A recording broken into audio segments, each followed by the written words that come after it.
Hi, I'm Jacob Gallmann from the Defiance Freedom YouTube. We're here with David Hooper, creator of the Anatomy of a Great Deception film, here at September 5th at the premiere. Thanks so much for taking the time to let me interview you. My pleasure, Jake, without a doubt. Okay, my first question is, you said in the movie that the clips of George W. Bush receiving the news about the planes hitting the tower struck you as being off. How did you come to be thinking about or watching those videos 10 years after the events? At the time, I thought it was just a superfluous, serendipitous, random accident. I've kind of almost come to believe that there's a lot more meaning and purpose in a lot of the things that happen in this. I don't know why that one struck me so much, because in the 10 years after 9/11, I'd probably seen dozens of little clips or little videos, and it just nothing registered. And on this particular day, I mean, what started all of this, when it was in February of 2011, they were prepping for the 10-year anniversary of 9/11, which would have been coming up in September of 2011.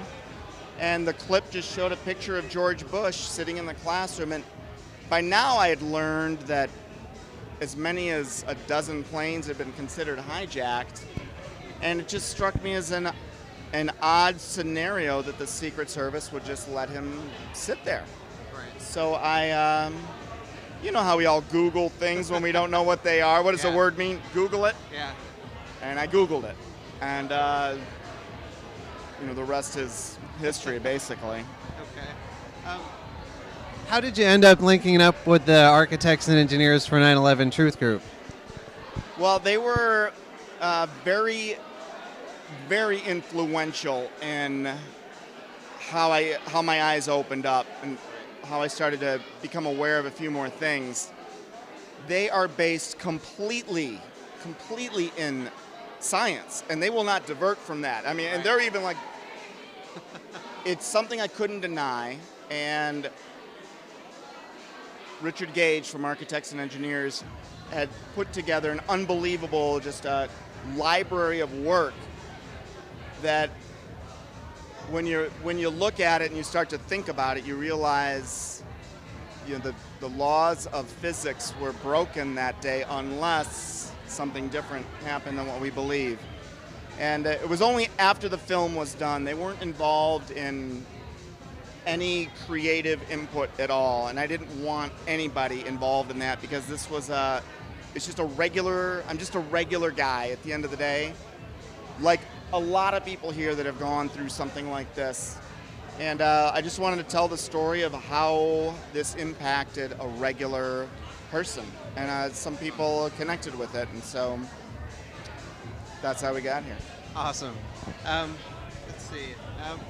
Richard Gage, he said that he thinks your film is possibly the best chance for the 9/11 Truth movement to break into the mainstream. Do you think that that's possible for this movement to become mainstream? I think Richard Gage is being a kiss ass when he says that. No, I'm just kidding. I'm kidding.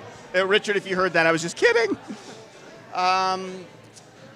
There's definitely momentum that is, it's a new momentum that, I woke up about 3-4 years ago now, and it's not just this movie. There's a number of other things that are happening congruently that are starting to wake people up in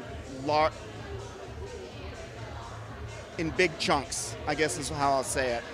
And I think that's what he was talking about when he said that this thing might have a chance to really do something. So the only difference between this and many other movies that have been made about 9/11 is the personal side of it. I mean, anyone that's ever opened their eyes has had to go through that, and I just wanted to validate those guys, because I went through it and it wasn't easy. It's not easy. And there will be many more that will go through it. A lot of the people here know exactly what I was talking about. So. Okay, one last question. You said in the beginning that your goal was just to regain your sanity and kind of connections with your wife and people that were close to you. Now that the film's got so much more success and a wider audience, what are your goals for the film and what you're doing with it now? At the end of the day, I'm a pretty humble and modest guy. I'm not like all about lights and things like this. I will be very happy if frankly, I was happy in March when we had a little test screening for my friends, and that's the point where I felt I had restored my credibility, because when you start to speak about things that aren't the majority, the norm of the majority, it's sometimes it's not easy to hear. And for me, I live in a small town. I used to live in Chicago, which would have been a different story, but I moved back to the town that I grew up in, and there's a limited amount of people there, and if my credibility was gone, then we were going to have to move. And a lot of it was to restore that credibility. But before that, it was for my wife, Betsy, and I can see her shoes right there. I can see them, but I can't see her. And I wanted her to believe me, and she, up to that point, had not, which I don't blame her for, because I now understand how difficult it is to get your arms around this if you're just reading a single technical report and when I was having that trouble in my own home, that's when I thought there might be other people that are going through this, and that's when we started to really document it, and she was cool with it because she's a cool girl and I love her. So I don't even know if I answered your question, but I think you did. Thanks so much for taking the time to talk to me, and thanks so much for sharing your story with us. This is Jake, everybody.